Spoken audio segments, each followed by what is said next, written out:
चंद्राच्या कला ह्या शुक्ल पक्षात वाढत जातात व वद्य पक्षात कमी होत जातात. पौर्णिमेला पूर्ण चंद्र सर्व जगाला मध्यरात्री प्रकाशमान करतो व अमावस्याला मध्यरात्री संपूर्ण काळोख असतो.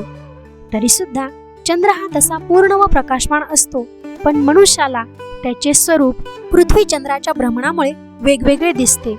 वस्तुतः ते भासते. चंद्राचे इतरांना दिसणारे स्वरूप पण प्रत्यक्ष असणारे संपूर्ण गोलाकार स्वरूप हे जसे भासते तद्वत साधक उपासक यांनी चंद्राप्रमाणे उत्पत्ती व नाशरहित राहावे. बाह्य दृश्य त्याचे स्वरूप वर्धित होवो वा कमी होत जावो, पण प्रत्यक्षतः चंद्राप्रमाणे साधकांनी जन्ममरण कमी जास्त होणे या विकारजन्य गोष्टी ध्यानात न घेता चंद्राप्रमाणे स्वरूपता निर्विकार अविनाशी अनंत व अप्पर तत्वातच राहावे. चंद्रमा आपल्या सहज स्थितीत उत्पत्ती व नाशरहित असतो. योग्याने स्वतःचे आत्मस्वरूप जाणल्यावर तो देहाबरोबर जन्मास येत नाही व मृत्यूही पावत नाही. त्याचे आत्मस्वरूप अखंड परिपूर्णच राहते.